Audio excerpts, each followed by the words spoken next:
এই আবর্জনা পরিষ্কার করতে নেমেছে এই আমাদের শিক্ষার্থীরা। তার অনেকগুলো মেয়েকে এখন খুঁজে পাওয়া যাচ্ছে না। কি বাচ্চাকেও আমরা দাঁড়িয়ে কথা বলতে দেখিনি। তার মানে কি ওরা দাঁড়ানোর শক্তিও হারিয়ে ফেলেছে? এটা বাংলাদেশের আন্দোলন। এই আন্দোলনে সকল মানুষ যুক্ত হয়েছে। দিনে নাটক, রাতে আটক।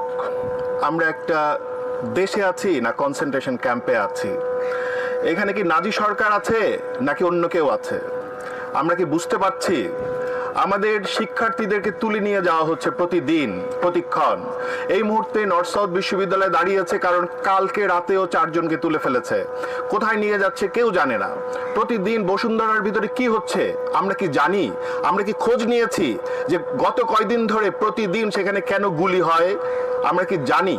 এবং এই বাচ্চা বাচ্চা ছেলেগুলো ঢাকার বাইরে থেকে এসে এক একটা বাড়িতে ভাড়া থাকে, সেই বাড়িগুলোর ভিতরে কি তাণ্ডব হচ্ছে আমরা কি খোঁজ নিয়ে জানতে পারি? আমি এখানে কোনো বিচার টিচার চাইতে আসিনি। আমার কাজ বিচার চাওয়া না। আমি এখানে ক্ষুব্ধ, আমি এখানে ঘৃণা জানাতে এসেছি। এই রাষ্ট্র এবং তার ব্যবস্থাকে ঘৃণা জানাতে এসেছি। আমাদের ছাত্র, আমার জাহাঙ্গীরনগর বিশ্ববিদ্যালয়ের যে সমন্বয়ক, এই ছেলেটিকে তুলে নিয়ে যাওয়া হয়েছে। আমি কালকে যখন অন্য সমন্বয়কদের নিয়ে এই ভাতের হোটেলে নাটক চলছিল, তখন আমি পই পই করে ওই ছেলেটির মুখটিও খুঁজছিলাম যে হয়তো ওকেও বসানো হবে, কিন্তু ওকে দেখা যায়নি। কালকে পর্যন্ত আমরা জানি, রাত পর্যন্ত জানি যে ওকে খুঁজে পাওয়াই যায়নি। এই যে খুঁজে যে পাওয়া যায়নি, ও গেল কোথায়? ওকে কে নিয়ে গেল? কোথায় নিয়ে গেল? এইভাবে প্রতিদিন তুলে ফেলানো হচ্ছে। আমি জানি বা না জানি, রাস্তায় যতগুলো মেয়ে করেছে, আপনার ওদের ছবি দেখবেন ভাইরাল হয়েছে, ওদের ইমেজ ভাইরাল হয়ে গেছে। সেই ঢাকা ইউনিভার্সিটির এখানে যেই মেয়েগুলোই করেছে, তার অনেকগুলো মেয়েকে এখন খুঁজে পাওয়া যাচ্ছে না। এরা গেল কোথায়? শিক্ষার্থীরা গেল কোথায়? আরেকটা বিষয়, এই আন্দোলন আর কোনো কোটা সংস্কার আন্দোলন নয়। এই আন্দোলন ছড়িয়ে পড়েছে পুরো বাংলাদেশে। এটা বাংলাদেশের আন্দোলন। এই আন্দোলনে সকল মানুষ যুক্ত হয়েছে, যার যার জায়গা থেকে যুক্ত হয়েছে, এবং তারা বলছে যে তারা কতটা ঘৃণা করে। এই অসঙ্গতিকে যদি এই রাষ্ট্র না বুঝতে পারে, এই ঘৃণাকে যদি সে না বুঝতে পারে, এখনো যদি ইনিয়ে বিনিয়ে উদর পিণ্ডি বুদর ঘাড়ে ঘোটানোর চেষ্টা করে, এই রাজনীতি তাকে ছাড়বে না, এই ইতিহাস তাকে ছাড়বে না। এটা মনে রাখতে হবে। আমি শুধু বলতে এসছি, 1971-এর ন্যারেটিভস পাল্টে যাচ্ছে। তখনও কিছু কিছু রাজনৈতিক দল আস্থা করে গেছে।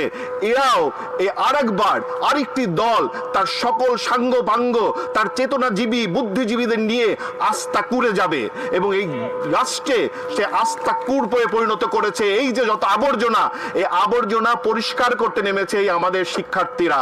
তাদের প্রতি আমার লাল সালাম, এবং তাদের প্রতি আমি বলতে চাই, তারা যা করেছে তা ঠিকঠাক করেছে, যা করছে তা ঠিকঠাক হচ্ছে।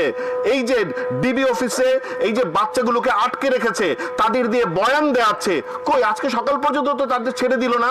তাদের বাবা মারা তো এখনো ওই অফিসের সামনে দাঁড়িয়ে আছে। তাদের কাছে তো তাদের বাচ্চাদেরকে দেয়া হলো না। কেন দেয়া হলো না? তারা যা চেয়েছে তা তো তারা দিয়েছে। তারা যা চাচ্ছে, রাষ্ট্র যা চাচ্ছে যে হ্যাঁ সে বলবে যে আমরা মানে আমাদের আন্দোলন থেকে সরে গেলাম, সেই বয়ান তো তারা দিয়েছে। এখন তারা কোথায়? তাদেরকে কি ছেড়ে দেওয়া হয়েছে? আমরা কি জানতে পেরেছি তাদের ছেড়ে দেওয়া হয়েছে, নাকি তাদেরকে আরো বেশি? এবং একটি বাচ্চাকেও আমরা দাঁড়িয়ে কথা বলতে দেখিনি। তার মানে কি ওরা দাঁড়ানোর শক্তিও হারিয়ে ফেলেছে? এমন ভাবে কি এখানে জিজ্ঞাসাবাদ করা হয়েছে? তাহলে এই যে মানে একটা আইনি ব্যবস্থার মধ্যে একটি রাষ্ট্রে একটা মানুষকে জোর করে তুলে নিয়ে যাবে একটি সংস্থা, এটা কোন দেশে আছি? আমি হয়তো এখান থেকে বের হয়ে বাসা পর্যন্ত যেতে পারবো না, তখন হয়তো আমাকেও তুলে ফেলবে, হয়তো বা কেউ জানতেই পারবে না। এটা কোন দেশ? আমরা কোথায় আছি? আমরা আর কতদিন এরকম থাকবো? আমাদের ভাবতে হবে, অনেক বেশি ভাবতে হবে।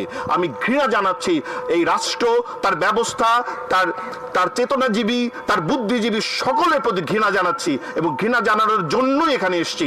কোনো বিচার চাইতে আসিনি।